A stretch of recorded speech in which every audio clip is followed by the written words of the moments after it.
What's going on, YouTube? Must be the flavor. And I'm back here after finishing both the DLCs for Ready or Not, Home Invasion and Dark Waters. But before we jump right into those two DLCs, let's go ahead and roll that intro.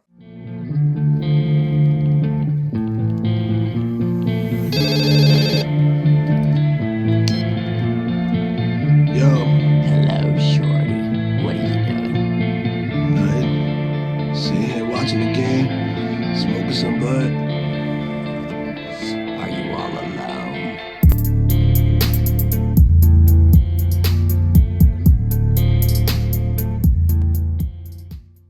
So just finished up both the DLCs for Ready or Not, Home Invasion and Dark Waters. And they're just continuations, obviously, of the game. But not in like a story related manner. The main game already doesn't have a main story really.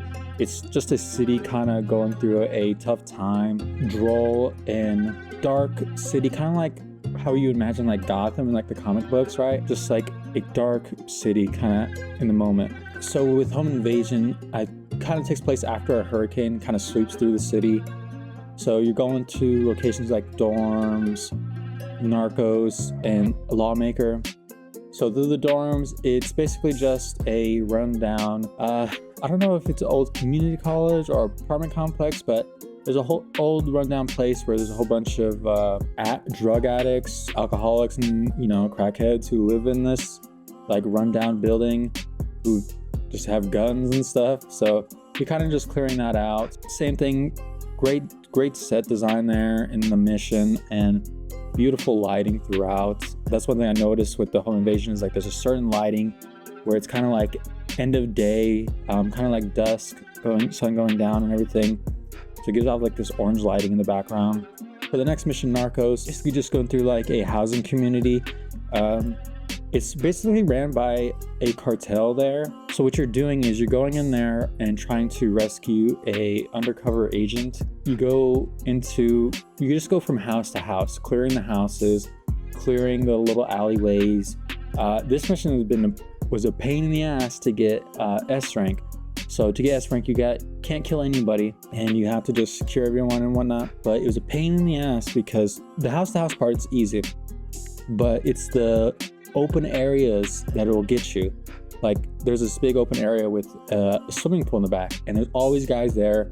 And like I talked about previously, like every one of these fucking gangbangers are like Chris Kyle level snipers or something. The last one, Lawmaker, I don't remember exactly the backstory for it, but I want to say it's a person with a lot of political power and a lot of say within the city, and they're basically just him and his family are in their mansion, and these radicals kind of raid the mansion, forces his wife and children to a emergency room, and you're basically just clearing out the whole mansion for these radicals and whatnot. It was crazy because I was like, wow, they're gonna put children in the game.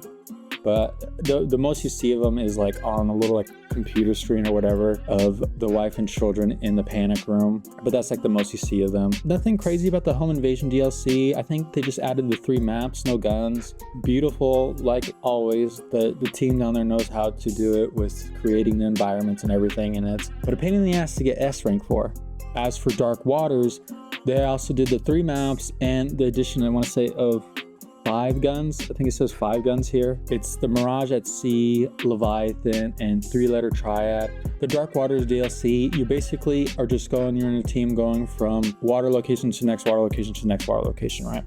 And what I mean by like that, the mode of transport for that is just by boat. And for Mirage at Sea, you're basically storming this multi-billion-dollar yacht, and it's owned by one of the sons of a prominent government figure of the oligarchy there, and you're trying to obviously secure all the civilians and trying not to kill the son who owns the boat, and you're trying to save obviously the girl who placed a call about her getting kidnapped. This was a cool setting for a mission. I guess I was expecting a little bit more details after like being pleasantly surprised by a lot of other missions in the game. I was expecting a little bit more detail within this, and one of the areas you don't really do much in is there's a party area on one of the decks, to where I want to say there's like a jacuzzi towards the back, but like there's a big open area where there's never really anyone there. Like all the runs I ran through it, there's never really anyone there. I think a little bit of missed opportunity to add some cool stuff there. Not a bad mission at all, nothing crazy. And for the next one, Leviathan, I think this happens to be one of the best missions in the game. For Leviathan, it is a oil rig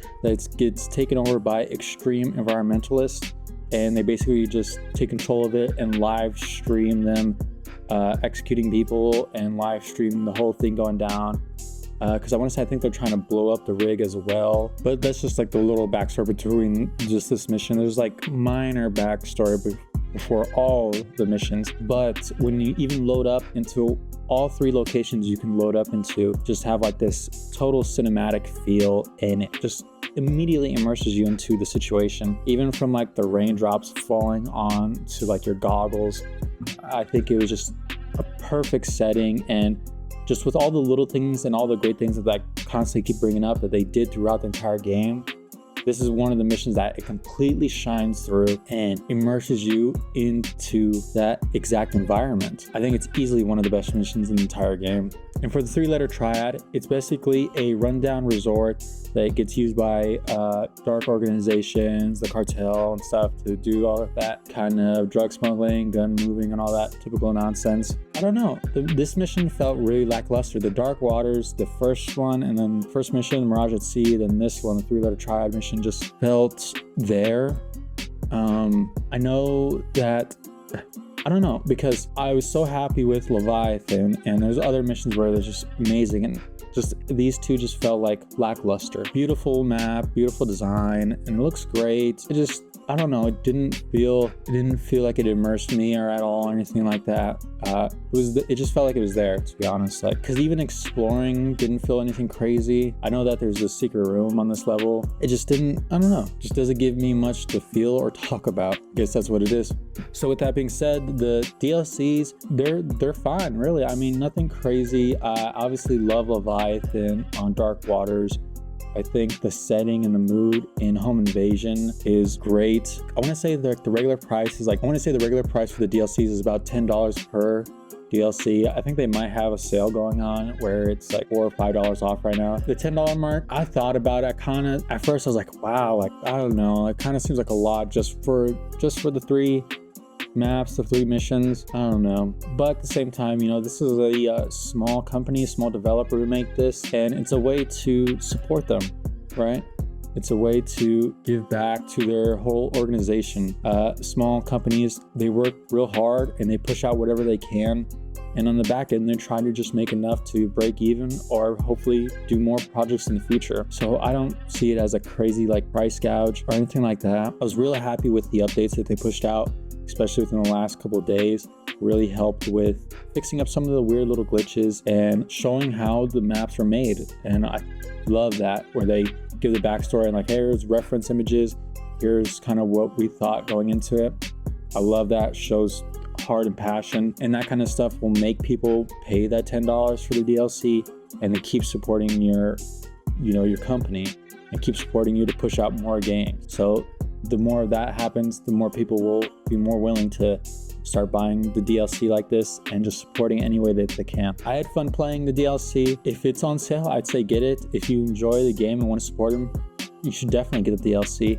But I wouldn't say it's like revolutionary or change the game or anything crazy out of the way. I mean, you probably get similar maps or different maps just from modders online. I say buy the DLC, support the game, support the developers. It's a great team they got down there. And obviously there's a lot of hard work and passion and dedication in their game.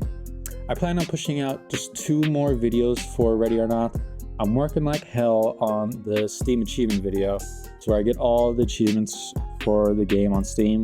After that, I'll be pushing out for the Love of the Game video for Ready or Not. I've been trying to keep up with the Monday, Wednesday, Friday schedule releasing, but I really want to take my time on for the Love of the Game video, because I really wanted to like look good and artsy and all that stuff.